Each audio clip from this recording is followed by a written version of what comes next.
बिहार में पढ़े लिखे प्रबुद्ध समझदार लोगों का ये भ्रम हो गया है आपको कि हम तो किसी तरह यहाँ बचे हुए धंधा पानी चला रहे हैं, डॉक्टरी चल रहा है, बाल बच्चा बाहर पढ़ लेगा, यहाँ जो होता है होने दो बिहार में। मेरे भाई ये सब बर्बाद हो जाएगा।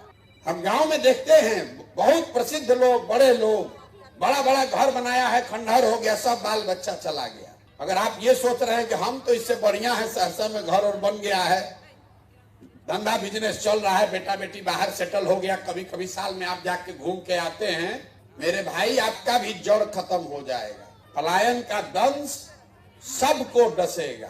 इतने फर्क है कि गरीब का लड़का मजदूरी करने जा रहा है, आपका लड़का बाहर पढ़ने और नौकरी करने जा रहा है, जहाँ तो दोनों का लड़का आ रहा है। कोई ऐसा परिवार हमको नहीं मिलता है जहाँ माँ बाबूजी, बाल बच्चा, बेटा तीनों पीढ़ी एक साथ रह रहा है। अगर आप नहीं जगिएगा, अगर आप अपने आने वाले पीढ़ी के लिए कुछ नहीं कीजिएगा, तो आपके बाद आपका नाम लेने वाला भी यहाँ कोई नहीं बचेगा। बंगलोर में और अमेरिका में, दिल्ली के किसी फ्लैट में बहुत बड़े आदमी है तो फार्म हाउस में आपका बच्चा रह सकता है, लेकिन आपका जो अभिमान है, आपकी जो जमीन है, आपका जो जड़ है, वो नहीं बचेगा। जब जहाज डूबेगा तो उसमें बैठा हुआ हर आदमी डूबेगा, आपका केबिन नहीं बच सकता है।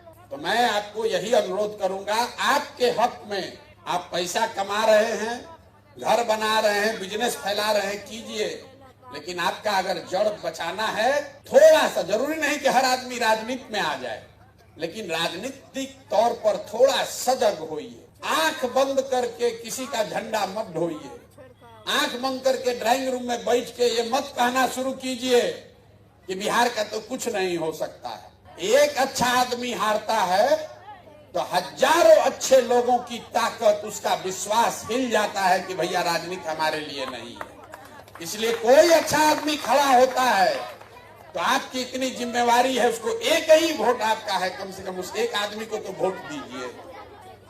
आप कह रहे कि जीत नहीं रहा, अरे भाई जीते हारे तुम अपना एगो वोट तो उसको दो, इतनी जिम्मेवारी तो आप अदा कर सकते हैं।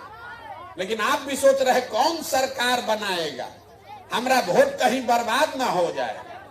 अगर हर आदमी यही सोचेगा कि कौन सरकार बनाएगा, तो जितना लुटेरा लंपट है वही सरकार बना रहा है, उसी को आप वोट दीजिएगा। तो मेरा आपसे अनुरोध यही है कि अपने और अपने बच्चों के लिए सजग होइए, और कम से कम कोई हिम्मत करके सरकार में, समाज में खड़ा हुआ है, आप उसको एक वोट से ही मदद कर सकते हैं, एक वोट से ही मदद कीजिए। पैसा आपका नहीं चाहिए किसी को, लेकिन कम से कम एक बार इतना तो कीजिए कि भाई हमारा एक वोट बर्बादे सही, लेकिन इस आदमी को देंगे। आप गलत आदमी को मत सपोर्ट कीजिए, नहीं तो आज नहीं तो कल वो आपको नुकसान